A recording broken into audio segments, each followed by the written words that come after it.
लगता है 2014 के बाद 2024 आते आते बीजेपी की ग्रह दिशा बदल गई। प्रधानमंत्री का ना जादू चल रहा है, ना चेहरे का वो तेज नजर आ रहा है, ना प्रभाव नजर आ रहा है, ना ही मोदी के नाम पर वोट पड़ रहा है। और वो दौर भी शायद खत्म हो गया जब सिर्फ रैली में मोदी मोदी के नारे लगा करते थे। ये हाल उत्तर भारत के किसी बेल्ट का नहीं, ये दक्षिण भारत के किसी राज्य का नहीं, बल्कि उस राज्य का है जहां पर बीजेपी ने तोड़ मरोड़ कर अपनी सरकार बना ली। जी हां, महाराष्ट्र का, जहां पर बहुत नजर है बीजेपी की, और बीजेपी को लगता है कि इसी राज्य से बहुत ज्यादा सीटें वो हासिल कर लेगी। महाराष्ट्र में अमरावती, बारामती लोकसभा सीटों की तरह ही कोल्हापुर सीट भी काफी दिलचस्प है, और यहां पर बड़ा दिलचस्प मुकाबला है। कांग्रेस पार्टी ने यहां शिवाजी के 12वें वंशज शाहू छत्रपति महाराज को मैदान में उतारा है। वो विपक्षी गठबंधन के महाविकास अघाड़ी के संयुक्त उम्मीदवार हैं। तो वहीं दूसरी तरफ पिछली बार जीते संजय मांडलिक को महायुति यानी कि बीजेपी समर्थित जो गठबंधन है उसने रिपीट किया है। संजय मांडलिक मुख्यमंत्री एकनाथ शिंदे की अगुवाई वाली शिवसेना के कैंडिडेट हैं, लेकिन सवाल उठ रहा है कि क्या मांडलिक शिवाजी के 12वें वंशज शाहू महाराज को हरा पाएंगे। इस पर सभी की नजरें लगी हैं। मार्च महीने में जब शाहू महाराज की उम्मीदवारी घोषित हुई थी तो उन्होंने कहा था कि देश के एक तानाशाह शासन के खिलाफ वो उतरना चाहते हैं, वो चुनाव लड़ रहे हैं। उनके इस बयान को बीजेपी की अगुवाई वाली केंद्र सरकार पर हमला माना गया।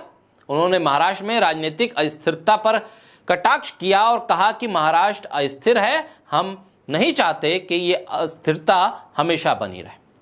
ऐसे में प्रधानमंत्री की रैलियां भी हो रही हैं कोल्हापुर में।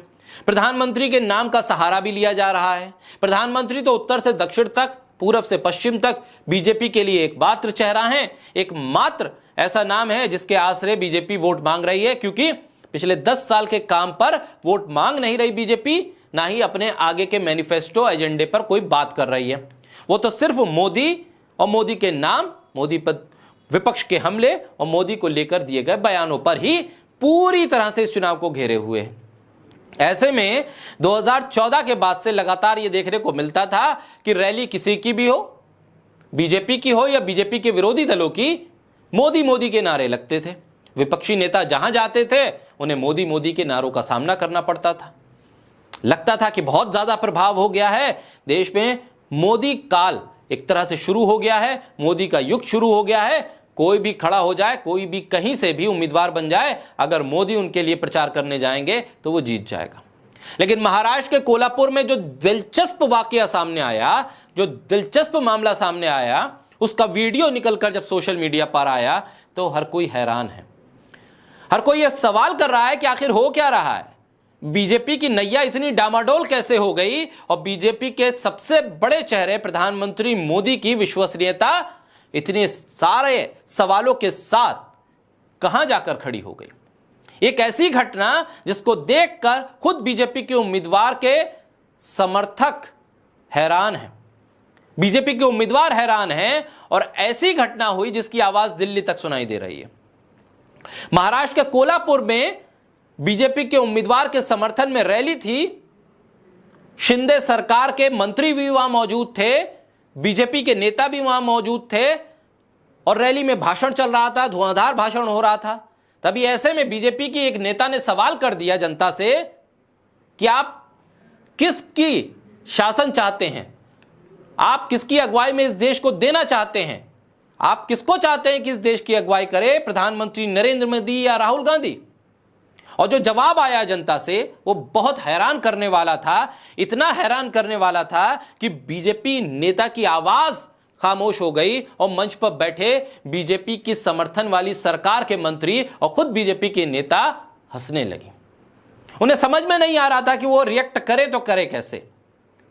और जो जवाब आया उसकी गूंज दिल्ली तक सुनाई दे रही है, और इस जवाब का असर महाराष्ट्र के नतीजों पर जरूर पड़ेगा, इसका अनुमान लगाया जा रहा है। दरअसल भारतीय जनता पार्टी की कोल्हापुर की जिला अध्यक्ष, उन्होंने लोगों से पूछा कि आप देश की जिम्मेदारी किसको देना चाहते हैं, राहुल गांधी या नरेंद्र मोदी। बीजेपी में सरकार में मंत्री मुशफिक हसन के सामने कागल की सभा में भाजपा महिला जिला अध्यक्ष शोमिका महांडिक, इन्होंने जब ये सवाल किया तो जवाब आया राहुल गांधी, राहुल गांधी, राहुल गांधी। यानी बीजेपी नेता के सवाल के जवाब में पीएम मोदी का नाम नहीं आया, बीजेपी समर्थकों की रैली में पीएम मोदी के नाम के नारे नहीं लगे, बीजेपी सरकार के मंत्री की मौजूदगी में पीएम मोदी का नाम नहीं आया, राहुल गांधी का नाम आया। लोगों ने कहा कि हम आगे देश की कमान राहुल गांधी को सौंपना चाहते हैं। 2014 के बाद से ऐसी स्थिति पहली बार बनी जब बीजेपी के किसी रैली में राहुल गांधी के नारे लगे हों और पीएम मोदी का नाम तक ना लिया गया हो। पीएम मोदी को दरकिनार करके बीजेपी के समर्थक राहुल गांधी को देश सौंपने के लिए नारे लगाते हैं और नारे ये सुनाई देते हैं। तो आप समझ सकते हैं कि बीजेपी की इस चुनाव में स्थिति क्या है।